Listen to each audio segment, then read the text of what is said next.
It's April 8th, the Saturday before Easter. I'm out here at the West End Gun Club Rimfire Range. Even though I got a headache, got a sinus cold, it's a little frustrating because I got over COVID in February and then I picked up a cold like maybe several weeks later. But I'm out here, even though I don't feel all too great, because I wanted to test this thing out. And for those of you who follow my Instagram, probably saw this. And if you can't tell from the video, because it is a wide angle lens, this is a Vudoo 360 barreled action with a 25-inch barrel. It's a MullerWorks barrel, 8 groove, 1 in 13 twist by DI Precision. And if it looks like a fat barrel, it's because it's 1.125 inches at the muzzle. It's a pretty straight, they'll call it a truck axle barrel, but that's what I asked for. And we're out here today to try it out. So I've been wanting to get a Vudoo 360 ever since it came out. Everyone knows that I have a Vudoo Gen 1.2, which is in the Jeep. I'll bust it out here in a few moments. But had that since 2018, 2019? 2019. I can't remember. 2018, 2019. I love the Vudoo. Obviously, I love the Vudoo, and that's why I got another one. But I wanted to get the new 360 action, which is a 60-degree bolt throw compared to 90.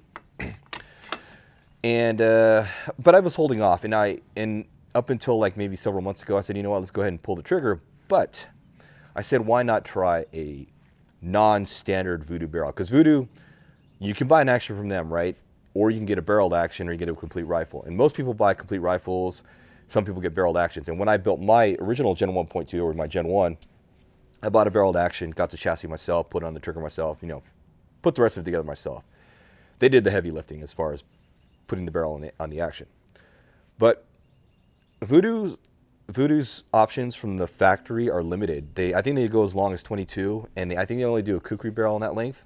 I think you can probably special request an MTU, but after a while, and with all the chassis options out here and how these guns balance, like I can never get my Vudoo with the 20-inch MTU to balance correctly in this Matrix Pro.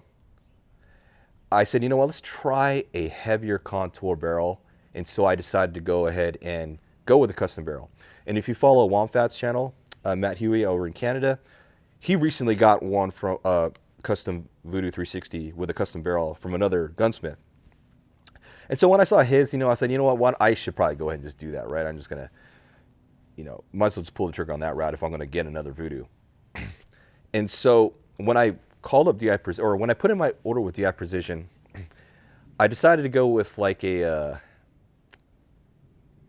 I could put in my order online, I gave them a call and asked them a few questions about what the straight contour was, because they didn't really define what it meant as far as the diameter at the muzzle. And so when I was talking to David of DI Precision, we kind of had a nice conversation, and he said, you know what, you should probably go longer than 25, because if you're going 22 inches, he felt like going longer was better, and they're actually favoring 25 or 26. And then I said, yeah, thanks for the information. I think I'll just go ahead and go that route. And I put in my order for a 25-inch long barrel with a 1 in 16 twist. However, he gave me a call a week later and said, you know what, we got barrels in. We don't have 1 in 16s. But he's trying to tell me, he's like, you should get the 1 in 16s pretty soon. And I wasn't in a rush to get a one in my barreled action. But he asked me what I was doing, and I told him, I'm just NRL 22. I run the matches, etc. And I like to shoot ELR rimfire whenever I get a chance. I'll shoot to 300 out to 600 when I ever go to my other range. And he told me 1 in 16 is pretty much kind of not worthwhile anymore. If you're going to shoot 50-yard bench rest, 1-16 is great. But if you do anything else beyond 50 yards, you may as well just go with a faster twist. And I asked him, so what do you guys run? He said, all the personal guns, they run 1-13s. So I said, let's just go ahead and go that route. I mean, I have nothing to lose, because he said, like, you don't really lose anything at 50 with a 1-13 versus 1-16. But beyond that, it just gets better than a 1-16. So you may as well just go that route. And that's how we ended up here. So I posted some pictures on Instagram, in a story, so you can't see them now because they expire after 24 hours. But this 1.125 inch barrel just barely fits. I think this can accommodate up to sorry, did I say 1.125? I think it's 1.250. I misspoke there. 1.2 is 1 1/4 inch. This MPA Matrix Pro can handle up to 1.5 inches, I believe, or 1 3/8. So this is a very close fit, but it fits. And the barrel action by itself weighs 9 pounds. Did I say 9 pounds 8 ounces or 9 pounds 13 ounces? It's just under 10 pounds. I'll put the weight of the barrel action in the captions, but it's barrel action, no trigger, but just the bolt. As it's configured right now, without the bipod in the Matrix Pro, I took the Matrix Pro off my Gen 1, put this on the Vudoo 360, so I didn't change the weights out. It weighs 23.8 pounds, 23.8 or 23.4. It's over 23 pounds. It's front heavy now, and so I'm probably going to lose one set of weights, but I haven't gotten around to doing that yet, so I'll experiment with that later. But right now, I just wanted to get it into the chassis, get it all torqued up, get the scope reconfigured, because this is my ZCO 527 Impact 3, which was on my 1022, because I had no real scope for the 1022 at the time. Now I took this back, now it's on here, and so I had to re-zero everything, I had to reset the turrets. We're on at 50 right now, and we're going to continue with some testing. But that's kind of it. A lot of discussion here. I'm going to go into full details later. I'm going to write a review, of course. I'm going to record a separate video talking about all the things on here. But right now I'm going to go ahead and just start running through various lots of ammo, various brands and models, I guess you want to call it. So let's go ahead and do that and see what happens this morning.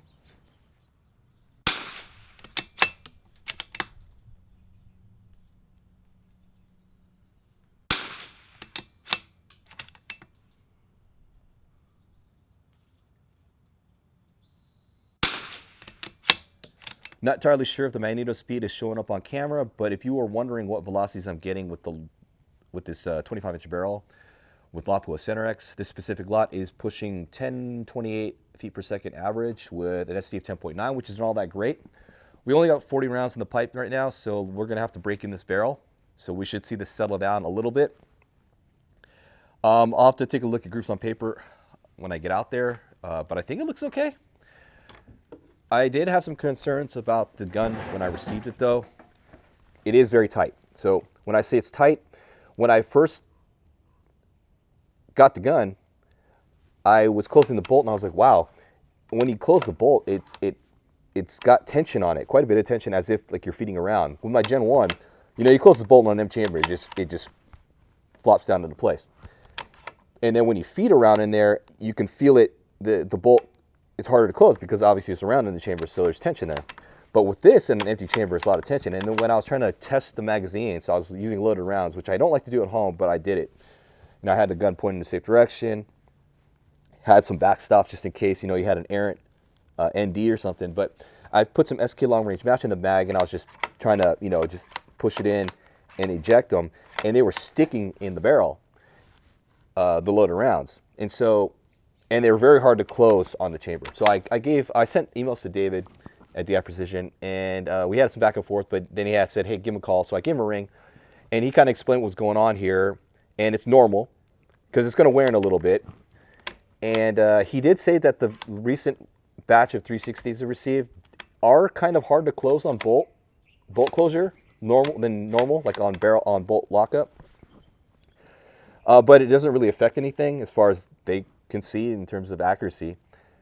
He did say it's gonna take a while to break in a little bit, and as far as the tight chamber, I mean it's going to the way they headspace it is going to wear in a little bit after the first few hundred rounds, and so that's going to loosen up. And he told me they thought about trying to get rid of that lead, that like kind of pre-break it in for you, but they didn't want to do that because he was telling me they think about doing JB pour paste, and I'm like, you know, I'm personally not a fan of JB pour paste for that kind of thing. I'd rather just fire break in a barrel than try to like hand lap that sucker. So anyway, it's normal, and I've had no issues this morning with ejections, and chambering seems fine, at least with Center X. But yeah, let's keep on shooting and see how the other lots of ammo do.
Before we take off, did want to mention that we did have an issue with Eley match ammo. So I fired off about 4 rounds of Eley match without any issues, and they shot relatively in the same hole. And the 5th round, I pulled the trigger and it didn't go off. And I opened I said, oh, did I not feed a round? Maybe it just didn't pick it off the mag. Opened the bolt and I saw that this was in the chamber, and I assumed this was just an empty case. But when I dropped the mag, counted the rounds in the mag and how many rounds went off on the magneto speed, I realized that this was probably a loaded round. So I pried it out of the chamber, and indeed it was a loaded round. So I loaded another round, and the same thing. It struck, and you can see here it's a very heavy firing pin indentation. So 2 rounds didn't go off, so I discontinued shooting Eley match, so I didn't feel like prying out rounds of Eley match with my knife. So I've heard issues with Eley in Vudoo's. Like my Gen 1 shoots this ammo just fine. It actually loves this ammo in terms of accuracy, and it feeds great. No issues. So not sure why this Vudoo in particular, this new 360, doesn't like it, but we'll have to diagnose this at a later date. Anyway, let's go ahead and take a look at those targets before we take off. Let's take a look at these targets using these KRG paper targets that came with my Bravo chassis. It's really nice, pretty handy they included these. It's like a notepad full of targets. Anyway, this target here are 4 10-shot groups of Center X. The top 2 are of one of the same lot, and this is another lot, an older lot, and this one is an even older lot. So this is the lot that I got from the Lapua Test Center. I have a case of this, or the better part of a case. It stopped shooting in my Vudoo Gen 1, but my Vudoo Gen 2 seems, or my Vudoo 360 appears to like it. It's not 100% great. I'm trying to find something with contrast here. Here, put it behind here so I get some contrast on these targets. I mean, these are sub MOA. I mean, this is better than half an inch if we measured it out. But these even older lots, this is pretty good. And my Vudoo Gen 1 loved this lot, and apparently my 360 loves it as well, because that's a legit 10-round group. No lie. It's coming almost a one-holer. So moving on to different LAPO ammo. This is Midas Plus, an old lot of Midas Plus that my Vudoo Gen 1 likes.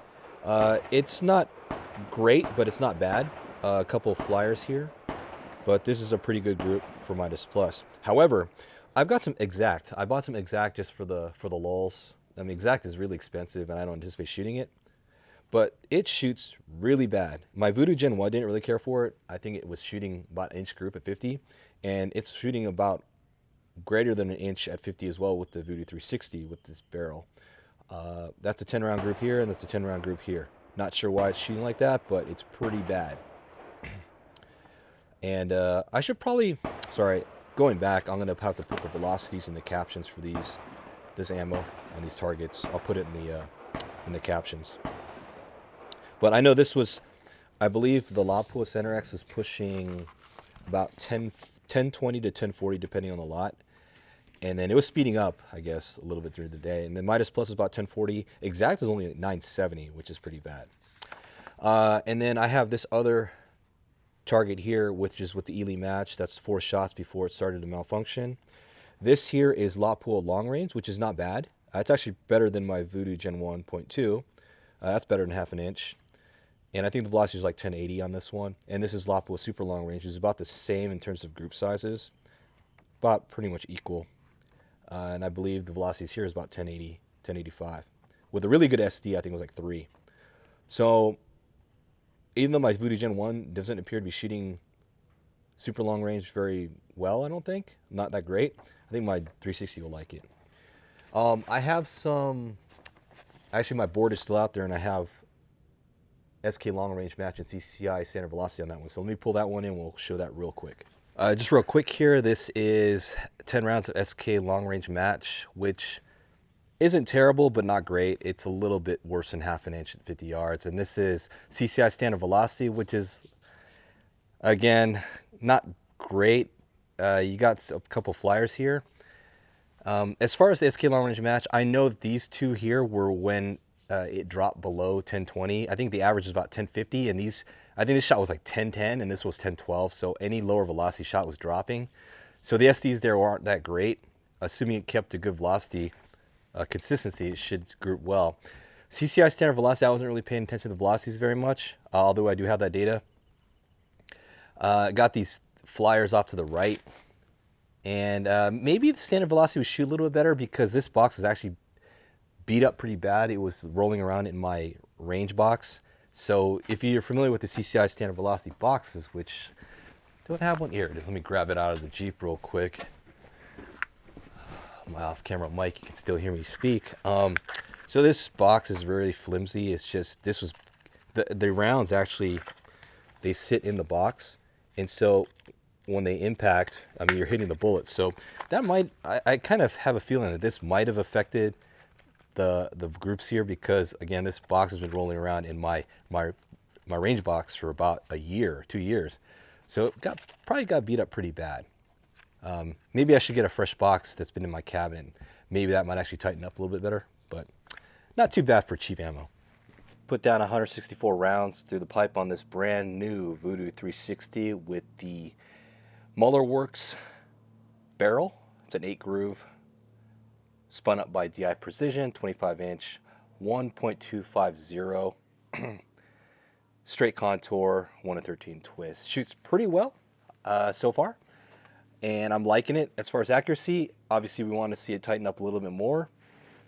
It's a nice day. I should have went to the 100-yard line to get some rounds down at 100, considering how good the conditions are, but my headache is starting to get behind my left eye, which is what it usually does when I get these kind of sinus headaches, these colds. So I'm just gonna get out of here. I got enough what I wanted. I took care of what I wanted to take care of as far as just breaking it in, getting rounds on paper, making sure it functions. We did have some issues with Eley. Maybe I'll reach out to DI Precision and ask him about it. As far as the tight bolt closure, there's no issues.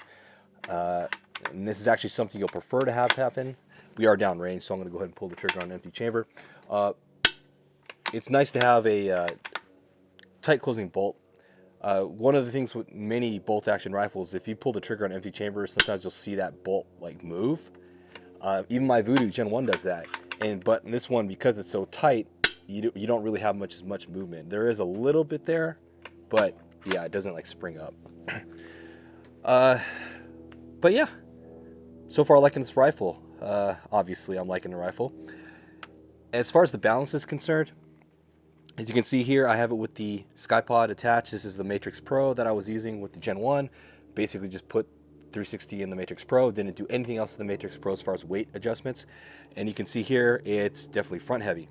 So what I'm going to do later, sometime maybe next week or maybe later this weekend, I'm going to yank the weights out of this inside bottom part. And fortunately with the Matrix Pro, I don't have to remove the action out of the chassis in order to access the weights.